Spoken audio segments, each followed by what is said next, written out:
Hello people and welcome to my channel. What you can see here is the transmission pan of a Mazda BT50, Ford Ranger or a Ford Everest. In this video I'm going to drop the pan, replace the filter and replace the fluid.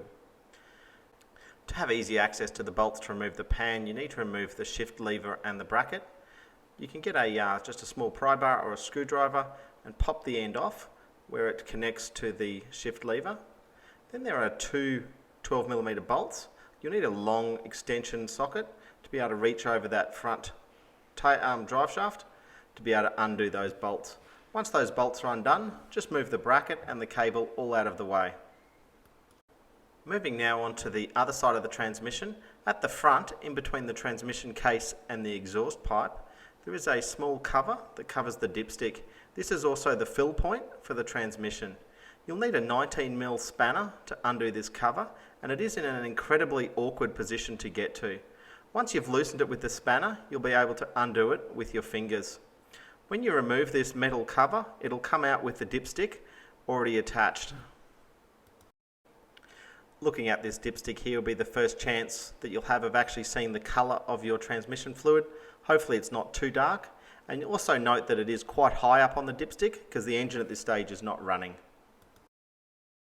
Next thing we want to do is loosen the 21 8mm bolts that secure the transmission pan to the transmission itself. I'm just loosening them all up a little bit here, but eventually we're going to just loosen one end entirely and allow the fluid to begin dripping out. Just work yourself around systematically. Make sure that we're just loosening them all a little bit as we go, because we don't want the fluid to start coming out at this stage. Now to speed things up a little bit here, I was just completely removing every second bolt just with an impact wrench, just to get them out as quickly as we can. The ones up near the frame towards the rear of the car are quite difficult to get to, and I left those ones for last. With all the bolts loosened a little bit, I started to completely remove some of the bolts at the front of the pan. This would allow some of the fluid to begin dripping out of that gasket there. As you remove these bolts more and more fluid will begin to drain out. It's a real shame that there's not a drain plug on these, because this can be quite a messy job. Make sure that you have a big catch pan ready, and sometimes the fluid does seem to run back and onto the chassis rails, and then it can run quite a distance under the car. So have a few drip pans ready and a few cloths ready, because this can become a little bit messy. Just continue to loosen the bolts around the transmission pan, just to allow it to open up a little bit more and for all that fluid just to begin to drain out. You can see here, particularly to the left of the screen, that some of the fluid was getting caught up in those chassis rails and was draining out in a place that I wasn't expecting. This can make quite a mess on your floor, so I do encourage you to have a number of drip pans ready just to catch all this fluid. Now once the fluid has leaked out of that gasket seal, it's time to continue to undo the oil pan. Now you need to be aware that this still does have oil contained in it, and also the filter drops down in it as well, and it makes it quite heavy, so just be careful as you pull this off, because the fluid may spill on top of you. With the pan removed, this will be the first time you actually get to glimpse inside your transmission. Generally they always look pretty clean. This one has 100,000 kilometers on it, so I was interested to see what I would find. In the base of the transmission pan, there's always a couple of magnets. These magnets collect any metal or metallic material that's floating around in the fluid. You can see here that both of the magnets have a small degree of metallic particles on them, but considering this car's done 100,000 kilometers and probably half of that was with heavy towing, I'm quite impressed to see that there was very little. Now you can begin cleaning out the transmission pan. I'm using some brake clean here, which is just excellent at dissolving out any of the transmission fluid or any of the dirt that's inside. You can use a cloth here to give it a good wipe out. Just make sure that you use a lint-free cloth, just so that you're not leaving any debris in the pan for when you put it back on. Also make sure you clean the two magnets as well, because these will have the metal particles all over them and you wouldn't want to put them back in. Again, just some good brake clean and then a rag just to dry them all off, making sure that you haven't left any dirt or lint on those magnets and that they're ready to put back in. Now with the oil pan and the magnets cleaned, it's a good time to look at the mating surface where the gasket sits. Now they say that these are a reusable gasket, however I chose to use a new one as I was unsure what to expect. Just have a look at the surface that the gasket sits on.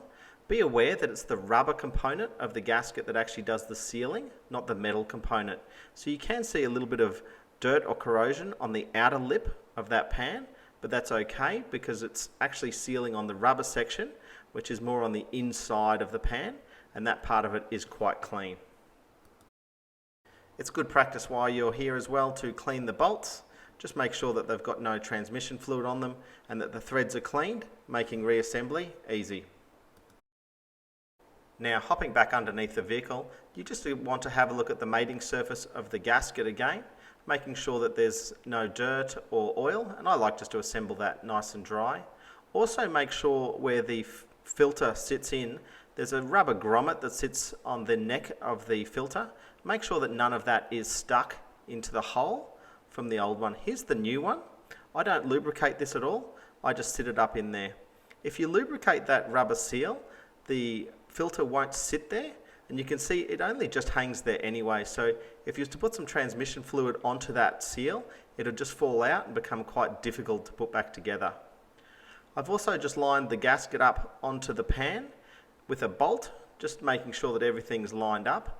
Fit the pan up into the transmission and begin winding that bolt in. Be careful because the magnet on the bottom of the transmission pan can cause the filter to pop out of position. So make sure that everything stays into position as you're putting this pan back on. I just began by putting a few bolts in at each corner, just finger tight, just to hold the pan in place, so I could then begin tightening it all down correctly. Once there are a few bolts holding it in place, it's just a matter of going around and just running all of those bolts in. I initially just ran them in firm by hand, just getting ready to then torque those bolts down. Now they get torqued to 11 Newton meters. Now I just worked in a crisscross pattern, starting at one side, approximately about the middle of the pan, and then jumping across to the other side. The bolts underneath the subframe there are quite difficult to get to, but with the right length socket, you can torque those ones up as well. Do not over torque these at all because it will damage the gasket and there'll be no chance of ever reusing that gasket again, and possibly you'll have transmission pan leaks. Once all these bolts have been torqued down, it's then time to put the gear shift selector back into position. Remember, it had the two 12mm bolts that secured it in place, and then the gear shift selector is just clipped back on and locks into place. Now at this point, you're ready to start filling the transmission. I'm just using a small hand pump here, and it's got a metal hooked outlet that can then be used just to sit up into that fill hole. It's a little bit difficult to get it up in there, but the metal hook will just sit into that hole. Then I can begin using a small hand pump just to begin pumping that fluid back into the transmission.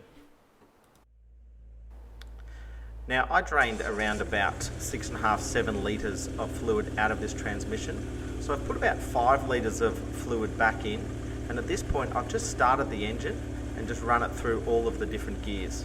At this point the transmission is low on fluid, but we're not driving it around and there's no harm done in actually starting it up at this point.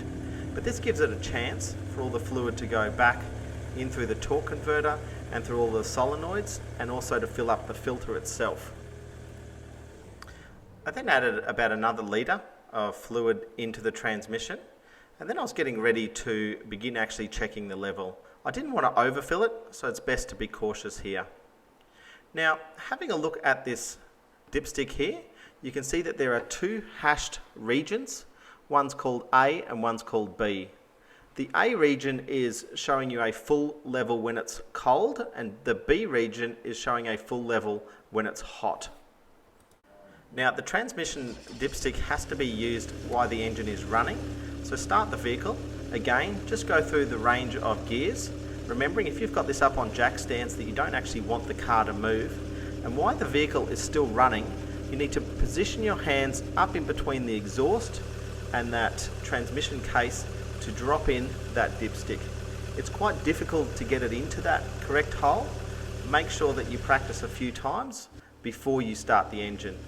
My first check here shows that the fluid level was still quite low and I needed to add another litre or so in.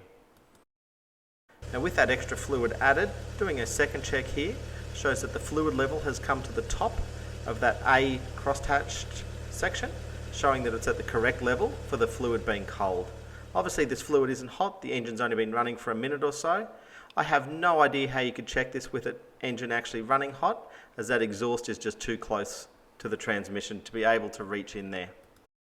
Once you've got the fluid level correct, it's time to fit the cover over the dipstick. Again, just fit this up in between the exhaust and the transmission, and you'll need a 19mm spanner to tighten this down. They suggest this goes down to 35 Newton meters of torque. I had no way of getting a torque wrench in there. Next thing is you want to give this a good clean down before you take it for a run and check out your work. Make sure that the exhaust is thoroughly washed off, as no doubt there'd be transmission fluid sitting on there. On your test drive, make sure that it goes through all the gears correctly. When you return, make sure that there is no leaks and everything's working as it should. Hey now, thanks for watching. If you liked the video, give it a thumbs up, leave any questions or comments below, and make sure you subscribe.